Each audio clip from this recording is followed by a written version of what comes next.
Hello friends, हम fundamentals of marketing के कुछ चुनिंदा एमसीक्यूज़ आपके लिए लेके आए हैं। होप आपको ये वीडियो ज़रूर पसंद आएगा। तो let's start. The stores that provide all goods and services under a single roof is the options are chain stores, departmental stores, supermarket और मेल ऑर्डर हाउसेस। तो वो स्टोर जहाँ पे आपको हर तरह की गुड्स और सर्विसेज लेकिन एक ही छत के नीचे मिलती है, तो उसका करेक्ट आंसर क्या होगा? Departmental stores.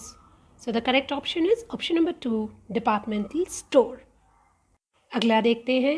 Advertisement is an element of dash mix. देखिए, एडवर्टीजमेंट का मतलब क्या होता है कि आप अपने प्रोडक्ट को बेचने के लिए जो कुछ करते हैं उसे एडवर्टीजमेंट कहा जाता है।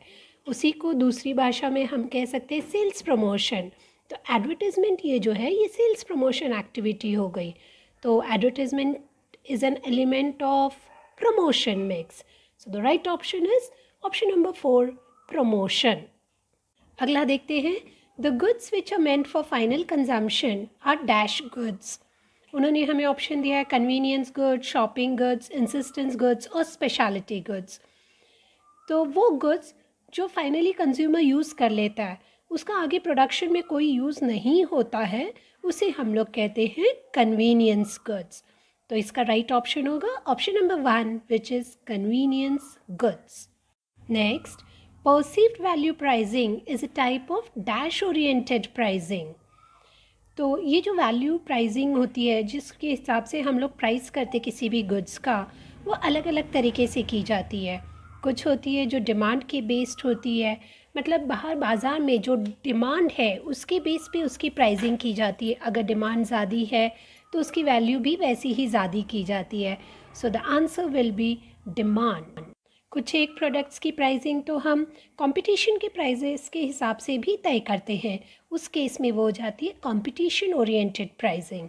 कॉस्ट ओरिएंटेड प्राइसिंग का मतलब हमारा कितना खर्च आया है उस वस्तु को बनाने के लिए, उसे ऐड करके उसमें थोड़ा सा प्रॉफिट ऐड किया जाता है, उसे कहा जाता है कॉस्ट ओरिएंटेड प्राइसिंग।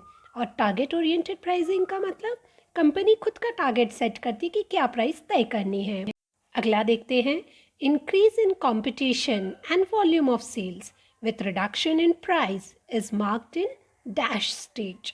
उनको ये कहना है कि कंपटीशन बहुत ज़्यादा होती है, आपकी सेल्स भी बढ़ रही है, लेकिन आपकी जो कीमत है वस्तु की वो नीचे गिर रही है। ये किस स्टेज में होता है?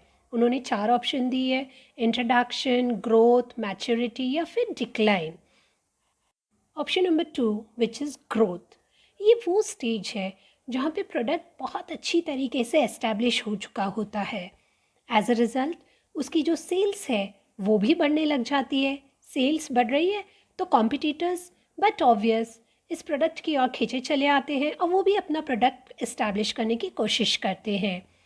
जो हमारा एस्टैब्लिश प्रोडक्ट है उसकी प्राइस कम हो जाती है। सो the correct option is option number 2, which is growth.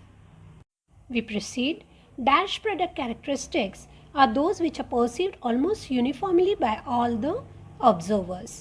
इसका मतलब ये होता है कि वो कौन सी प्रोडक्ट की कैरेक्टरिस्टिक्स है जिसके तहत हर ऑब्जर्वर, हर देखने वाला वही अंदाज़ लगाता है कि ये प्रोडक्ट किस काम आएगा। अगर एक एग्जाम्पल के तौर पे देख लें तो आपको अगर एक किसी ने ग्लास दे दिया तो बट ऑब्वियस है हम यही अंदाज़ लगाते कि ये ग्लास से हमें पानी पीना है। ऐसा तो नहीं हो सकता कि हम ग्लास को दिखा रहे और कोई बोले नहीं हम तो इसमें खाना खाते हैं, कोई और बोले नहीं हम तो इसे पैर में पहनते। ऐसा नहीं है, हम सब ग्लास देख के यही समझ में आता है कि ये ग्लास पानी पीने के लिए है। इसी को कहा जाता है एक्सप्लिसिट कैरेक्टरिस्टिक, जिसके तहत हम सब एक ही तरह से उस प्रोडक्ट का विचार करते हैं। अगला देखते हैं। Dash is an agent employed to sell the goods और merchandise consigned to him by his principal for a compensation। इसमें क्या होता है कि जो प्रिंसिपल है, जो मालिक है, वो अपने एजेंट को कुछ तो भी गुड्स भेजता है बेचने के लिए आगे, तो उसे हम क्या कहते हैं? उसे हम कहते हैं फैक्टर। याद रखिए, फैक्टर जो है वो एक कमीशन के लिए ये काम करते हैं। Next, branding, packaging and labelling is included in dash mix. तो ब्रांडिंग का मतलब क्या होता है? तो ब्रांडिंग का मतलब होता है वो नाम जिससे वो प्रोडक्ट बेचा जाता है. Packing is the outer cover of the product and labelling is a small slip that is attached on the packing which tells us about the price and the different contents about the product. सब किसके mix हुए? So the options that they have given us are product, place, promotion, price.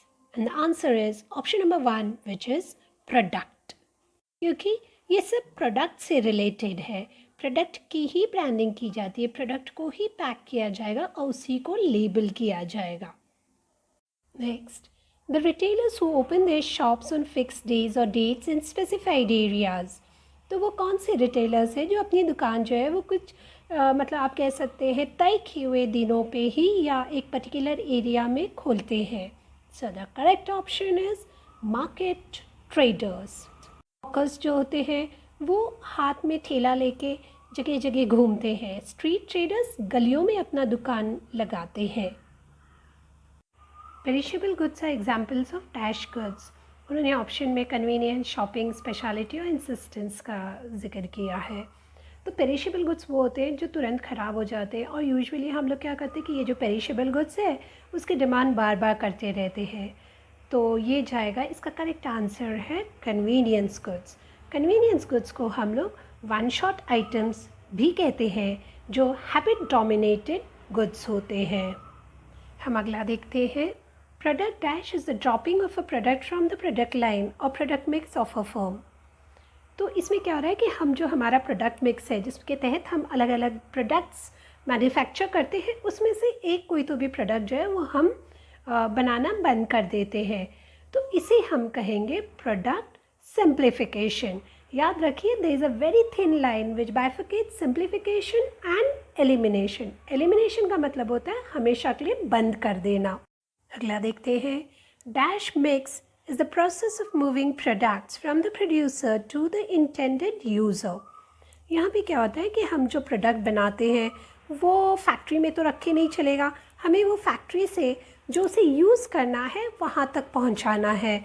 और ये जो mix है जो product को producer से कंज्यूमर्स तक पहुँचाता है उसे हम कहते हैं place mix. So the correct option is option number 2, place mix. We proceed.